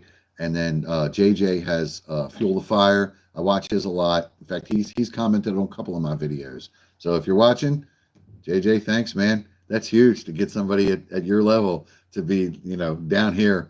A couple of new channels that I've been interacting with, Prepping with Sarge, Prepper Now, Rogue Preparedness, The Angry Prepper, which that dude, I love watching his videos, man. He's up in New York, and that dude cracks me up, man. I love watching his content. He is just straight to the point, does not give two shits, and tells it like it is. And that I really appreciate that. So if you're watching this channel or this video, dude, keep doing what you're doing, man. I love it. And there's some Doomsday Queen. She just moved over from Instagram or TikTok or one of the other platforms, and now she's on YouTube. I think she's been here about a year. She does a lot of prepping stuff. Rose Red Productions. I love watching her videos. I think she's out in like Colorado or Utah or something. She's out in the high country, and she does a lot of food prep. If you want to learn how to can and process for food preservation, this woman knows her shit. She is no joke. And I never got the luxury of learning how to can from my grandmother because I wasn't allowed in the kitchen when she was doing it. But I've learned most of my canning abilities from watching Rose Red Productions on YouTube. Pam Cantrell, I think is her name. She's a university professor, and she gives you the science behind it and how it's done and why, and just phenomenal. So if you're watching, hey, lady, thank you. You are great, and I got a shelf full of carrots and green beans and pork butt and everything else I've canned, from watching your videos. So yeah, I definitely, I want to thank the other channels that have supported me. What's the other one? Gen X Thinks. Jesse is his name. Him and I have been talking, past couple of weeks about doing a collaboration. I'm all for it. I do collaborations with my buddy in Delaware. He doesn't have a YouTube channel. He has a Facebook page, 302 Outdoors. He does a lot of paracord work where he does the knot tying and makes bracelets and stuff. I don't know how much of that he's doing now, but that's kind of his thing. Now he's more leaning towards backpacking and stuff. But in fact, I need something for one of my packs that I'm going to need to get with him about making me a handle if he has the time, which I'm sure he will. I mean, he enjoys doing that stuff. He does it as a hobby. But, so Gen X Thinks, he's not an outdoor or a prepping channel. He more or less just talks about news and current events, and he shoots it straight, tells it like it is. You want the straight truth, watch his channel. He'll give it to you. He doesn't mince words. So I enjoy his channel, and he reached out a couple of weeks ago about doing a collaboration, and I'm all for it. We're both Gen Xers, and I would collaborate. Good camping spots from Barnhart Concrete. Brian did my concrete work at my house, man. He's the man when it comes to concrete. He did some stamp work for me, but anyway, good camping spots, Brian. If you want to stay local, Susquehanna's not bad. But if you don't mind driving a couple hours, Ricketts Glen. Look it up online. Ricketts, Ricketts, Glen. Ricketts Glen in Pennsylvania. You will not be disappointed. Ricketts Glen is gorgeous. Um, Cunningham Falls, out like north of Frederick, is another good one. That's beautiful out there. Uh, I love going to Shenandoah. See, I got my mug here for the Shenandoah. The problem I've always had with Shenandoah is it's always crowded. It's a very popular spot. So it might be tough to get a spot in Shenandoah. Um, Cunningham out towards Frederick, one of the nicest campgrounds I've ever been to. Super clean, well organized and managed, not overly crowded. I didn't have any issues getting a site. Rocky Gap is always a good one. So if you want to slip away from your campsite and hit the casino for a little bit, Rocky Gap is always a winner. It's usually pretty crowded there. You might have to reserve that. Um, so yeah, those are some of the spots that I regular. I am doing Cooper's Rock this year out in West Virginia. I've never been there before, but I'm going to go check it out this year. Cooper's Rock in West Virginia. Um, and then what else is good? I mean, if you want to go all the way to the Finger Lakes up in New York, that's beautiful. You will not regret that. It's just a long ride. It's like 5 hours, 5.5 hour drive. But Ricketts Glen wasn't far. That's up towards Scranton, like up past uh, like up towards Reading, up into PA. I think it was about 3.5 hour drive, but gorgeous, man. Waterfalls. I can send you pictures. The waterfalls are breathtaking and just, you will not regret Ricketts Glen, man. I got turned on a couple of years ago. Somebody said, "Hey, you go to Ricketts Glen," and I've been to Watkins Glen up in New York. That was great. Beautiful place. Oh, Anthony, what's up, man? Uh, you want to start camping? Don't know where to go? Yeah. You want to do like a dry run, kind of like a shakedown, just to kind of get the feel for camping. You can't go wrong with Susquehanna. It's close. It's 15 minutes away. It's close to home in case you get in a bind. Um, if you need any gear, I got tons of extra gear, man. If you need to borrow something, just holler. You got my cell number. Your dad's got my cell number. I'll certainly let you borrow some gear, just till you get started, till you kind of figure out what you want. But, so I'm there for you. Just holler. You guys got my cell number. Just call me. But Susquehanna is great. I usually plan a Susquehanna trip at the beginning of the season. I never actually go, but I always plan it and reserve a spot, and I usually end up canceling it. But it's kind of like my shakedown trip, where I want to get my gear out for the season and start to test it all out. So, uh, yeah, back to what I was doing. So yeah, good, man. That's cool. My guy that I went to high school with, he owns a concrete company. Um, yep. His son is getting into camping. That's awesome, man. That's awesome, man. I can't wait to hear the story. I can't wait for your dad to call me and text me the stories of how your trip was, man. I'm excited.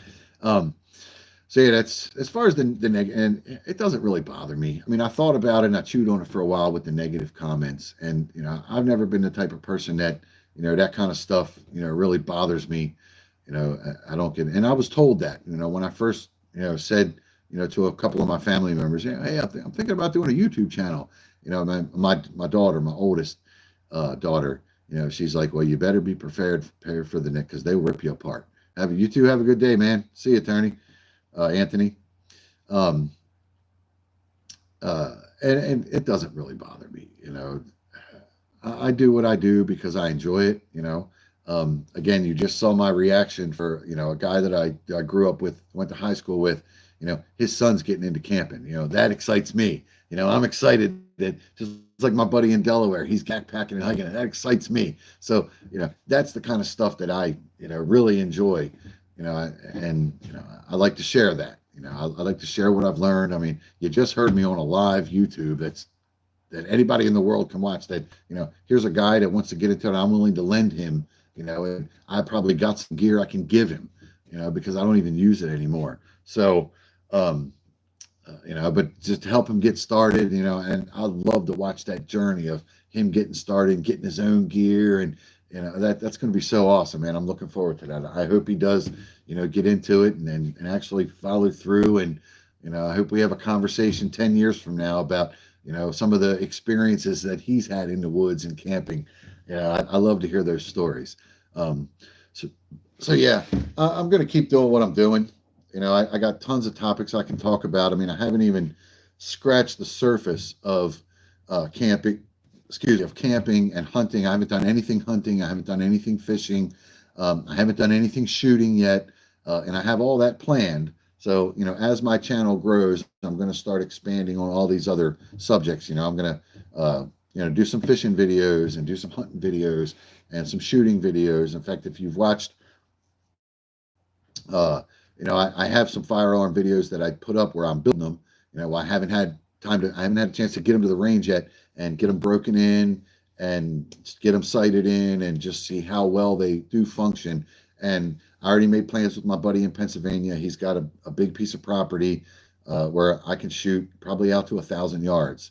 I'll probably set up 300-yard range. I know he's been setting up a little bit of a range with some gong targets and stuff.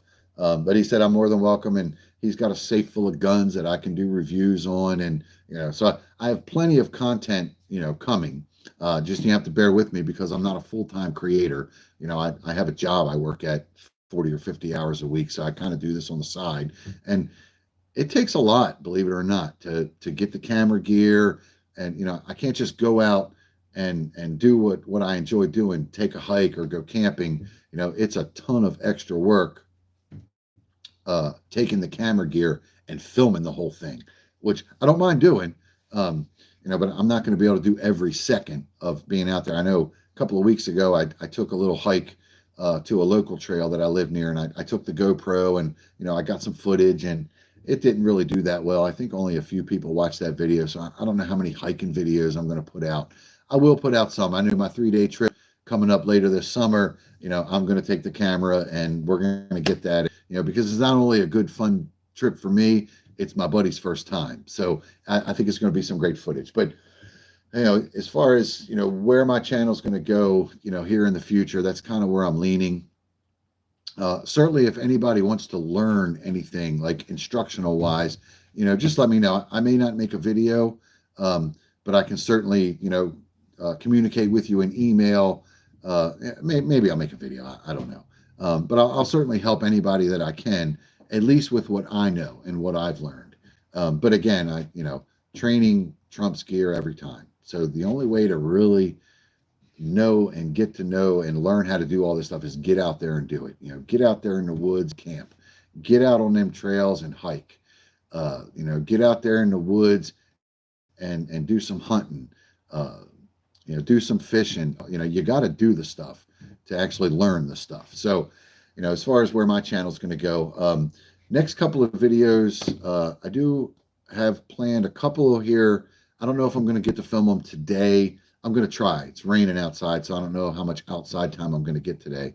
But I am going to do a comms video coming up. That's that's on my list of probably the next one or one of the next two. I have a Amazon budget bag that I've been building for about a month now. I think I mentioned it in a previous video, and I think somebody did comment that they'd like to see it. So if that was you and you're watching, I almost have everything for the bag ready to go. Maybe a few little things to put it together, but week by week I get a few more things and stick it in there. So I have a list that I'm working off of. In fact, I started putting the list together because I want to be able to attach the list either in the video description or in the comments of exactly what I bought. Because I got 90% of it off Amazon, and not the cheapest I could get, but best bang for the buck budget. And I think I just about got the bag done, and I think I'm still under $170 or $180 for this. And I got some pretty decent gear to go in there. So I think it'll be cool to make that video. I'll get all the gear laid out, and basically it's an emergency bag for somebody who's just getting started or has little to no experience, like a spouse or a relative or a sibling, or one of your children. You want to put a bag in your son's car or your daughter's car. Hey, if there's ever an emergency and you're stranded, here's a bag for emergencies. It has the things that, there's even a little booklet, like a little survival booklet on, how to make a shelter, how to tie a knot, how to filter water. What I mean? I even put one of those in there. So you don't, you really don't hit, So I have that video coming up, and I started a blueprint build on the second AR, if you watched, and I had to send the barrel out to have the muzzle device pin and welded on. I just picked it up yesterday. It's been done about a week and a half or so, and I just didn't get time to run to the gunsmith and pick it up. But I did stop yesterday on my way home from work, and I picked it up. So I have the lower completed. I can finish the upper and get this build together. I'm excited. I know there's been a couple of people that have reached out, on my cell phone, friends of mine saying, hey, you're going to finish that second AR. Yeah, eventually, as soon as I get the barrel back. But I got it back, and I'm looking forward to it. And it's basically a budget blueprint build. I did a few things on that build that would technically be a blueprint build, as far as how it goes together and some of the tolerances, and you have to watch the video. But I did it for under $1,000. So, I'm not a big fan of, these boutique, I think they're great. If I could afford to buy a Daniel Defense or, one of these $3,000, I would, but I can't afford to buy that. I got other things, I got bills and, just like the rest of us. So for me, building a quality, blueprinted AR that potentially could have sub MOA accuracy. I don't know yet. I haven't tested it, but if it shoots under 2 inches at 100 yards, I'll be satisfied. If it shoots under an inch, I'll be really surprised. If it's sub MOA, I'll be mind blown. But you never know. I've built tons of rifles over the years. I have a really good gunsmith that I deal with, and you can ask anybody that shoots with me or has shot with me. The majority of what I have is shoot the tick off a bull's ass. They're tack drivers. I got a couple that are just standard. They hit what you aim, but I got several that are just tack drivers, and it's all in how they're built and the tolerances. And I learned a lot from the gunsmith, and he does a lot of my work. I just started doing. He's a few years older than me, and sadly, eventually he's going to close or retire, or and I'm not gonna have a gunsmith. So I need to start learning how to do some of this stuff on my own. So that's what prompted me to kind of build these, because normally I would just give him a parts list and say, here's what I want, build it, call me when it's done. And that's usually how we've done it in the past. Or, here's a rifle, it doesn't shoot very well, make it better. And he'll have it for a couple of weeks and say, hey, it's good to go now, and I'll get it, and boom, sub MOA accuracy. Just, he's really good at that. So yeah, that's another video coming up, is the finish. I may get to it today. I'm not sure yet. I know we got a couple of rain days coming up next week. So I may get to it then, whenever I have the time. But there's the next couple. I got the comms video. I got the budget bag video. And then I'll complete the second AR, the blueprint build. I'll get that up. And I'm sure there'll be other stuff along the way. My 3-day loadout for my backpack, I didn't really finish that. I just kind of had some gear that I put together that, I'm leaning towards taking this, but I'm not locked in yet. I may make a few changes, so there'll be some other content coming up. I'm going to try to get out to the range, to my buddies, because I don't really have a range around here that I can use, that I can film at. So I have to drive to my buddies, who's 3 hours away. So that's more than just a couple hour, that's a weekend trip for me. So whenever I can squeeze that in. And of course, I got some camping trips coming up here shortly. I've tried camping this early in the season, and I either get rained on, or there's always something that makes the trip just a little sucky. So I've kind of veered away from taking these early season trips. Usually around 4th of July is when I start going, every other weekend. And that's what I have. I think I have 11 camping trips planned for this season. it was 10 or 11. I don't remember, but a bunch of different parks. I'll take the camera, I'll get footage because I would like to do some car camping videos on the gear that I take. You know, I know it's glamping, but camping doesn't have, and I've seen a ton of people, man. I'll be sitting at my campfire and, you know, I've been camping for 45 years. And I'll see people, younger people, Gen Zs or millennials, you know, and I can tell their intentions are good. You know, they pull up to the campsite across the way, and you know they got the tent, you know, the Ozark Trail that they take out of the box, and they spend an hour and a half trying to figure out how to get this tent set up that should have taken 5 minutes.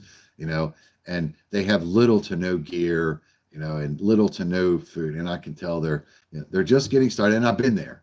I've been there. I've been that guy. Um, and I, there's a big part of me who wants to go over there and, you know, help them out, give them some pointers, but, you know, they got to learn. You know, if they get in a pickle, I'll intervene and say, you know, hey, it looks like you need a hand there. But for the most part, I just sit back and watch. It's kind of like being at the boat ramp, and you can tell the guy who's new with the boat because he can't quite back the trailer into the ramp. And it's, I mean, in fact, I've seen memes where people sit there with lawn chairs and beer watching people back trying to get into the boat ramp. I've seen a boatload of people at boat ramps just fail miserably. You know, same with trying to load dirt bikes and four wheelers into pickup trucks. There's tons of videos out there. You know, in fact, I was helping a guy load a street bike once into my truck, and I was like, nope, I'm not doing it for you. You're going to do it because you got to learn how to do this. And it was an absolute freaking disaster that I had to end up intervening to get the bike in the truck. It was a total disaster. But anyway, you know, it's good entertainment to watch, you know, and I feel bad because, you know, they're miserable. You know, if you don't have the experience and learn these hard lessons, it's going to be pretty shitty early on, you know, but that's part of it. You know, you have to learn that stuff. You have to learn what's shitty before you get to what's not shitty. And I like my camping to be not shitty. So, you know, I don't like to wake up with a backache or, you know, some root poking in my rib cage while I'm trying to sleep, you know, or freezing my nuts off, or, you know, my food soaking wet, you know, from my ice in my cooler melted and, you know, made my food dripping, you know, just, and I've learned all those hard lessons. So, you know, watching those people, those newbies at the campsites, you know, and then there's the seasoned pros, you know, where you watch them pull up with the camper and they back right in and they get it on the jacks and they get their canopy up and their bump out, and man, they got the grill, and it's like, that dude's a pro. You know, that dude just did all that in 45 minutes. He got it, you know. Then you see other people that are driving in the woods trying to get their camp backed up into a campsite. It's like, come on, man. Come on, man. You know, but it's, you know, so, you know, I do plan on doing some, you know, some car camping videos. You know, it's pretty entertaining. So, all right. I think that's about it. I'm going to Corporal's Corner be on about 20 minutes. For anybody who's watching here, I recommend you, you know, stick around the internet, pour yourself another cup of coffee, and in about 20 minutes, Corporal Sean Kelly, his YouTube channel is called Corporal's Corner. He will drop his Sunday morning video. His Etsy store will be open. You can get a cold handle skillet. I got mine. In fact, I got one of the earlier ones that's not a cold handle. It's just a folding handle skillet. But I got mine. You know, I helped him out. I bought myself one. You know, I didn't really need it, but it's cool that he makes them in his garage. And, you know, I had to get one. I see a couple of YouTube channels that I watch. They're starting to build a little bit. You know, they got hats and shirts and patches. And, you know, I can't afford to buy everything from everybody. But, you know, I try to do what I can. You know, I at least log on and watch the videos and, you know, do the like and all that stuff. Every now and again, I'll comment, you know, but for the most part, I just enjoy watching. So, for those that stuck around with me, I got 7 people, man. That's amazing. I didn't think anybody would get up this early to watch me ramble on about nothing. So, you know, I do appreciate it. For anybody who is still here, I see they got a few people watching now. Keep an eye out. Thanks again for watching. Thanks for subscribing. If you haven't subscribed, go ahead, hit that button. Helps me out, gets me into the algorithm, or however that works, you know, so people actually can see my videos. If you have a Facebook, you know, go ahead and search me up, X Outdoors and Preparedness on Facebook, and you can follow me there. So I do put out information of when I post a video on YouTube. You know, you'll see it pop up on my Facebook page. Now, if I'm friends with you on my personal Facebook page, which earlier when the concrete guy's son was on here, I'm friends with him on my personal Facebook page, so he kind of knows everything I do, and him and I text every now and again. In fact, last time we communicated, we were talking about, I think he's probably got his garden going now.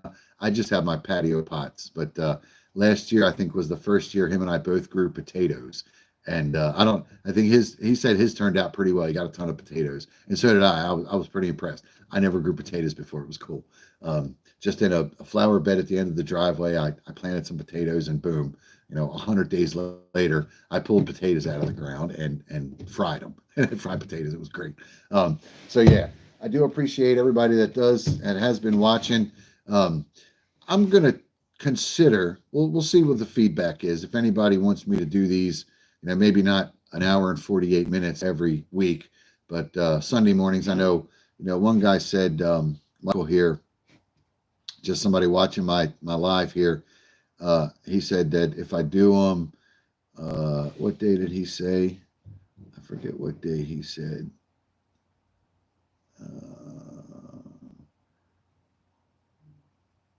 Yeah. Good way to round up viewers. Suggest finding a time to go live around 4 Central. So I'd be noon in California and late night on the East Coast. So actually 4 Central is 5 my time. It's not really late on the East Coast. So I don't know. I don't know. Whatever time is good. But people can always watch it. After it's done. You don't have to watch me ramble on live. It is cool to, communicate and feedback off people typing in the chat. Today I only had a couple. I think 2. There were some people early on that said hello. Levi, YT, Alvaro Aguilar, Jilly Jones. I don't know if they stuck around. If you did, appreciate it. I hope you enjoyed it. Just me rambling on, about whatever. So I'll try to at least have something to talk about every week. Maybe even if it's just my upcoming videos for the week, or anything that I did throughout the week before that I didn't make a video about. So we'll see. I'm not sure, how the lives are going to do. Certainly any other YouTubers out there that want to do a collaboration on the live, I'm open to it. I do some live collaborations on Facebook with my buddy in Delaware, 302 Outdoors, my buddy Bruce out there. He likes to do Facebook lives, and I've done a couple of those with him, so they're pretty cool. So yeah, we'll see how it goes. I'm excited. I think the channel's doing well. It's growing. It's slow, but it's happening. Slow and steady wins the race, I guess. So we'll see. I'll keep putting content out there as long as people keep, letting me know they're enjoying it, or at least getting something out of it. So I hope you enjoyed it. Remember, keep your head on a swivel. I always say that. I know I was watching the news before I did the live this morning. I hear some not so good stuff going on right now. So we'll see how that pans out. I try to veer away from politics and religion. Those are the big things that raise arguments and make people not be friends anymore. And I'm not here to make enemies. I'm here to make friends. I think the outdoors and preparedness community is just that. It's a community. I think we all should be here to help each other and support each other and be friends. So we're going to stay away from politics and religion. We all have our beliefs. That's just how it is. Everyone's entitled to that. I respect it. But as far as a YouTube channel goes, there's plenty of channels out there for politics and religion. I'm just not going to be one of them. I'm going to stick with outdoors and preparedness. I think it's more exciting, and it's just my thing. So that's it for now. I hope everybody enjoyed themselves. I know I did. Sit here ramble on, and my coffee is almost done, and it's actually cold. So I'm going to pour a fresh cup and get ready for Corporal's Corner. So for everyone still watching, thanks again, and we'll see you next time.